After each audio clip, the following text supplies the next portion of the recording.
This will be a day long remembered. Now I am the master.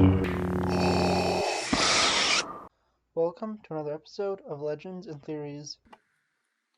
And welcome to a video that I didn't want to do. This is comparing the 2024 minifigures mainly from Barad-Dûr, although there's technically a few from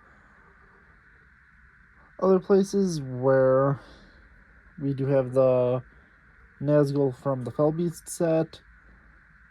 And since there was a promo with this, and Barad-Dûr minifigure comparison is a way better title, then also adding Fellbeast to it, I think it's a lot better. So I'm first going to actually look at the Palantir builds, and here you can see the three. I, of course, hold this one from Barad-Dûr, this one from the Wizard Battle, and this one from the Tower of Orthanc. And of all of them, this is the best one where there is no build. It is a small ball piece that can light up as long as I keep the light brick being held there by my hand. Since this is supposed to be held in place by the floor and a lamp on the original build, but if we zoom in a little closer, you can see Eye of Sauron on one, and a Flaming Tree of Gondor on this side. Also, I'm using these 25th anniversary LEGO Star Wars plaques, mainly for the reason that I need something that'll be able to show off two minifigures at a time. Looking at the back side, you can see only difference is this one has a black backside and can light up fully. This one's just the eye on the same backside, and this one has the Shire burning. But taking those off and move them to the side so I could reattach them to their sets later. Also, this one has the best base build since it has those small claws building up, but it's supposed to be different where it just sits on a table in Isengard. We will begin with minifigures we technically already looked at when I did this for Rivendell, but we'll do it again one more time just for the fun of it. And here we have Frodo without a jacket. And just for reference, everything that'll be on the left side while facing the camera, obviously, or screen for you, camera for me right now, will be from the new set, and everything on the right over here will be from the originals. And honestly, these two are really good and close, as I mentioned last year. I prefer the bottom half of Frodo here, or the top half of Frodo here. This is his jacketless one from the Council of Elrond. And if you flip it around, this one has a smile, but this one has the more possessed or stabbed look. And while this one did have the ring, I said not to have it in his hand since I have it laying on the table for the Council of Elrond set and don't want to be pulling it off. But I think they're the most similar one since neither have Sting, both were supposed to have the ring. And yeah, honestly, the only difference is the eyes, but I did look at the ones with the eyes from last week, and they're more similar since they have no cape. Moving on to Sam. Once again, I looked at these last year. These actually do represent the figure at the same point, both of them being Sam in Mordor. And they both actually have the File of Galadriel, and both have a sword. Although this version of Sam has Sting, and this one just has a basic sword since, from what I can understand, they print these in packs.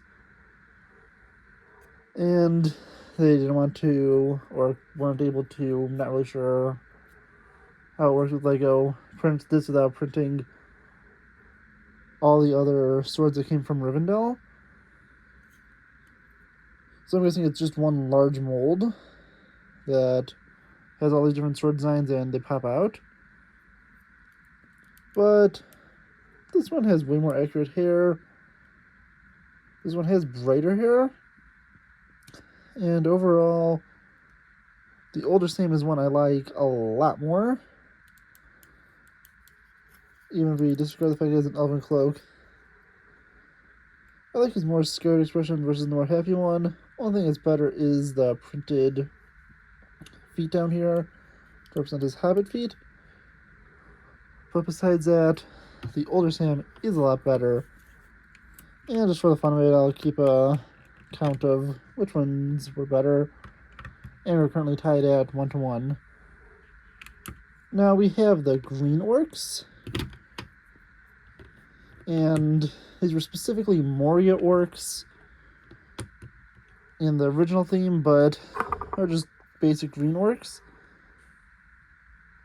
And looking at the two of them, they are very similar. They both have unique shield designs for them. Well, this is just a generic orc design for the original, but I'm assuming this will be used for any other orc shields they use throughout Middle-earth sets. And just looking at the two, and moving to their backside, head print really quickly.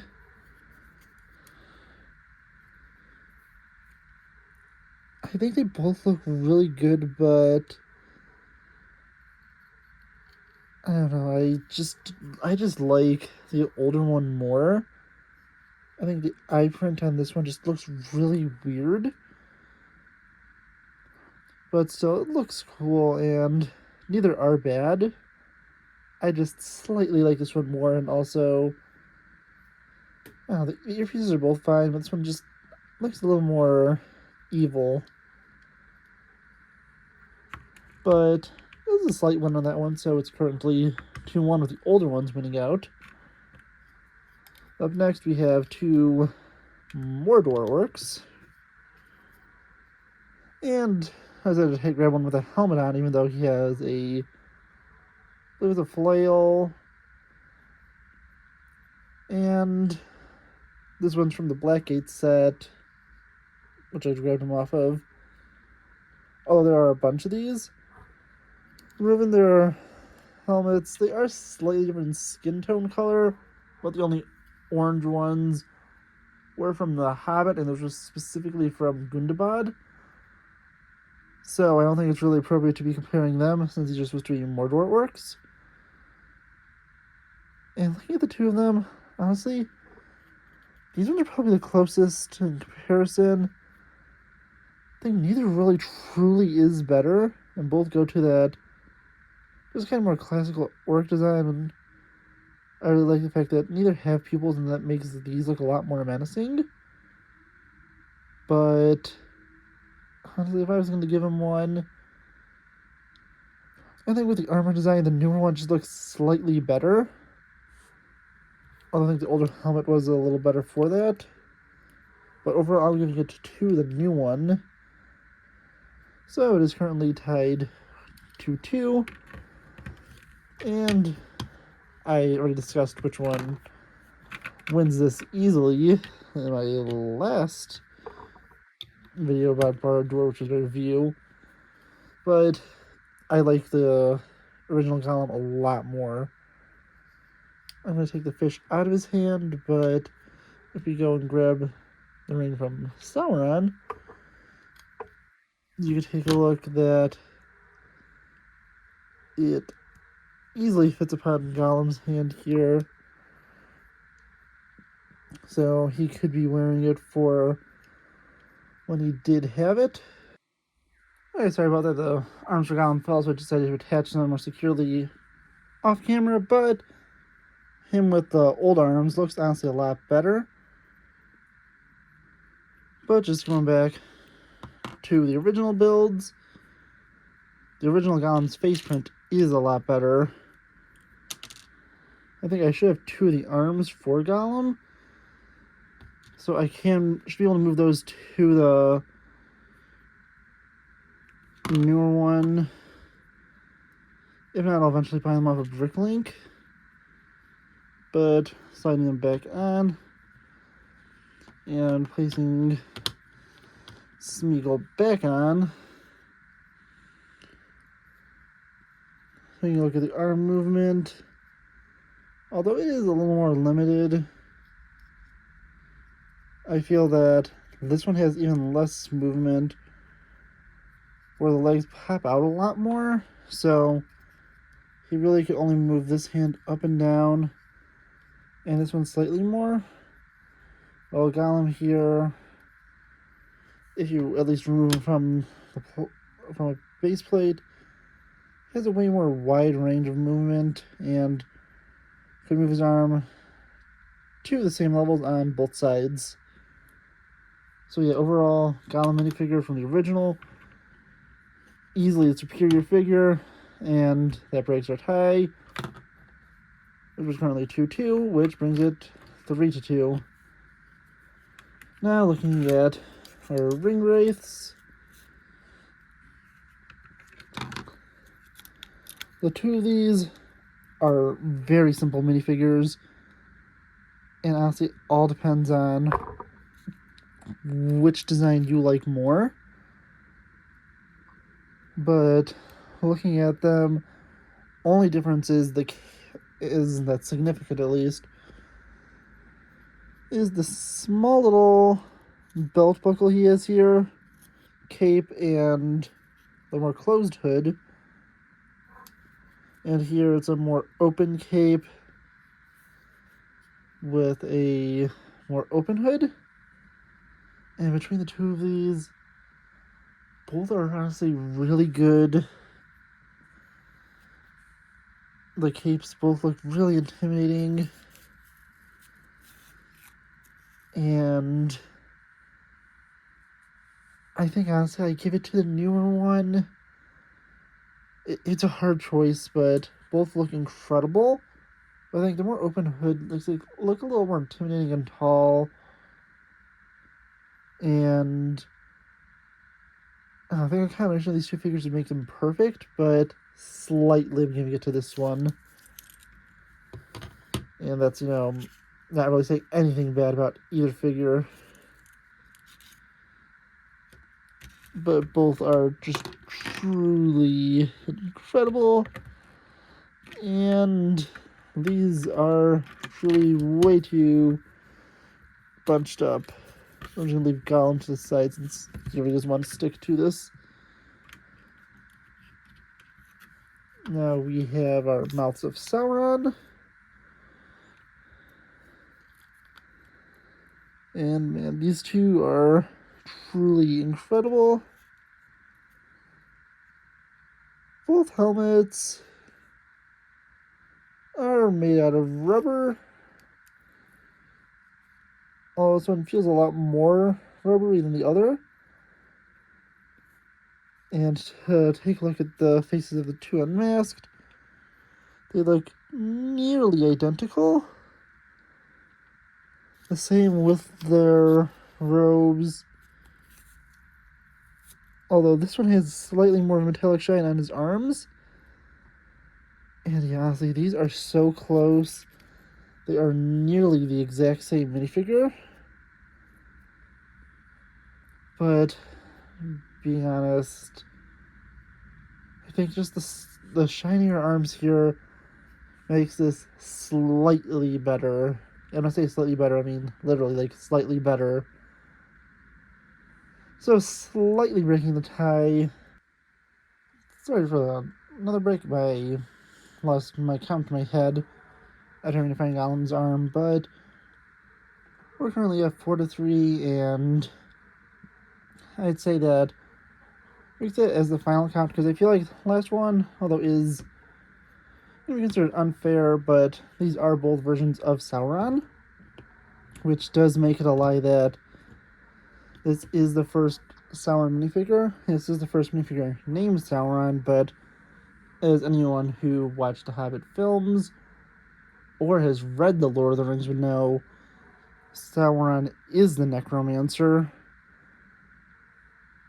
And why I say read Lord of the Rings is because the necromancer is mentioned in The Hobbit, but it is revealed in Lord of the Rings he is Sauron. So, we take a look at him.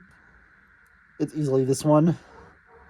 As I said, this isn't a fair comparison, so I'll make it 4-3, but I just decided to look at these just for the fun of it. Sauron first has this incredible helmet piece, amazing eye print under, has his cape which goes to the back, and his great mace, and the necromancer is just the necromancer. They could have made actually a Sauron minifigure for the Battle of the Five Armies. Either included him with alongside the Witch King, or made a separate Dol Guldur set to expand onto the Dol Guldur sets we already have, or since this is a book that was released in the 40s, and the Hobbit films came out in, I think it was 2013 for the second one, when this one came out, they could have just put a Sauron minifigure in here, since anyone with Google search could figure out that Necromancer is Sauron. But just for a cool fact, and to show off the glowing light of the eye of Sauron again,